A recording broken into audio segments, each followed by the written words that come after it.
Oh, hey guys. Yeah, come on in. I was just thinking about what we were going to talk about next on our series of essential shop equipment. And I kind of overlooked this one. Maybe I should have started out with this one to begin with. This should maybe be number one on your list because it's going to be one of your most used, if not the most used thing in your entire shop. So once you have a building, a shed, or whatever you've got, a carport, whatever, with that keeps the rain off of you at least, or hopefully a building where you can store some tools and keep them protected from the elements and from, criminals that might want to take your tools away from you and sell them at a pawn shop or on Craigslist or something like that. Once you're at that point, one of the very first things you're going to want to do is think about your workbench. It's critical. Placement, lighting for your workbench. As you can't see in this shot, but I've got fluorescent lighting hanging above this bench here. Storage, how you're going to organize your tools. I went with pegboard. In hindsight, I may have gone with a different system, like maybe a French cleat system or something like that, but the pegboard has worked out okay. What I don't like about it is sometimes these things fall off of there when you're trying to pull them off in a hurry, so that's kind of annoying. But yeah, let me show you around here and show you some of the things that I think make a great workbench. So to me, for my basic requirements, I kind of set the parameters as this. I wanted a bench that was strong enough that I could put and assemble a small block Chevrolet 350 to be specific, but a small block Chevrolet. I wanted to be able to put an entire engine up there and not have to worry about it caving in or damaging any, breaking the feet off or anything like that. So I wanted something really strong and capable of doing the task, any task that I could do. I've tested it in other ways, put lots of weight on it and, for temporary amounts of time while I worked on it or whatever. And this thing has done really great.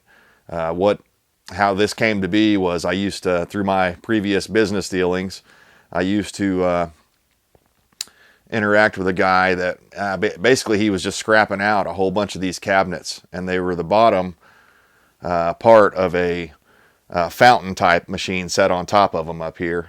These cabinets here, and you can see it was 35 cents at the time. I left that on there. Hopefully you can see that. And the tops had holes and stuff in them, so they weren't great for really using as cabinets anymore. So I made a bench top out of them, and basically what I did was took two of them, as you can see, and connected them together there in the center, braced them all up with just wood, but I used lag bolts in the ends down there, and put 2x6s down here on the floor. This outer one is a 2x4, but some of the inner ones, once you get back in there beyond the point where your legs might go up underneath there, I switched over again to 2x6s. So I used as many 2x6s as I could and quite a few lag bolts. And then I layered a sheet of, I believe, 1/2 or 3/4 inch plywood on the top, and I had this top made. There's a local company here by me that I'm sure if you get in your city, you can find one too. It's a sheet metal shop, and for about, at the time, again, this was about a decade ago or so at least, and at the time, I think I paid them around $120, but I had two of these made up at the same time. I have a bench right behind me that was built into the wall here, and I put a top on it, but that's basically all I did. But this one here, yeah, I built it up from scratch. My concept here, I mean, it's not rocket surgery or anything, but at the same time, this thing has held up to a lot of abuse over the years, and I have no regrets about building it.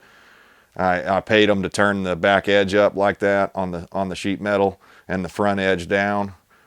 So, instead of just putting a flat edge on there, that protects the plywood that's on there, and also the back edge keeps my tools from rolling off the back. If I'm working on something with a bunch of tiny ball bearings or something and I spill them out across the counter, I don't have to worry about them going over the back and down the back by the wall back there. So that's been a really good bench top. And as you can see, I talked about in one of the previous videos, this is my second Wilton vise.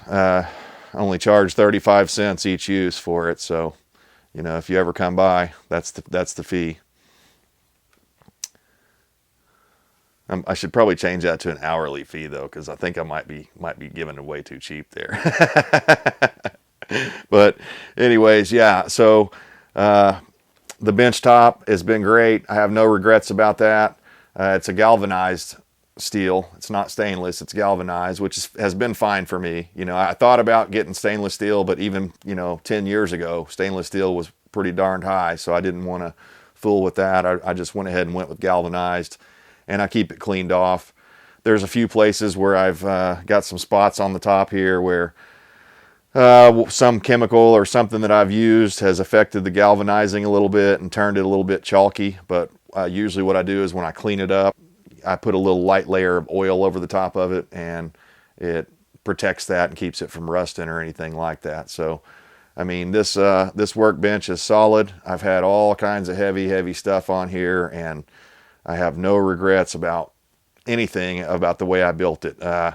It is a pain in the neck to move around, though. It took me and a couple of buddies to move this thing because even empty, you know, it's still quite heavy.